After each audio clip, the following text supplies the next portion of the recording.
மகாபிரிவா பிரம்மஸ்ரீ வேதபுரி சாஸ்திரிகிட்ட தினமும் 3 முறை சொல்லுமாறு ஒரு ஸ்லோகம் சொன்னார். அந்த ஸ்லோகத்தை சொன்னால் என்ன பலன் கிடைக்கும் அப்படின்னா, எப்பேற்பட்ட ரோகமாக இருந்தாலும் எப்பேற்பட்ட நோய் நொடியாக இருந்தாலும் அதுலேருந்து விடுபடலாம் அப்படின்னு அவர் சொன்னதை ஸ்லோகத்தை இப்போ நீங்கள் ஸ்க்ரீனில் பார்ப்பீங்க.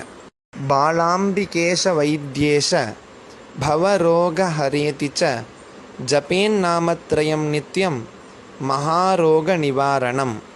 திருப்பிய சொல்கிறேன்.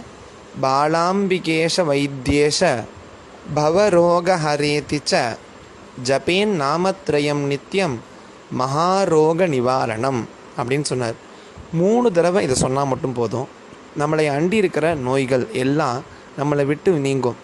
இதை நம்ம மட்டும் வச்சுக்கூடாது. இதனால் அப்படின்னா எப்போவுமே ஒரு மந்திரமாக இருந்தாலும் ஸ்லோகமாக இருந்தாலும் குழுவாக சேர்ந்து நிறையா பேர் சேர்ந்து சொன்னால் மட்டும்தான் அந்த ஸ்லோகத்தினுடைய மந்திரத்தினுடைய சித்தியே கிடைக்கும்.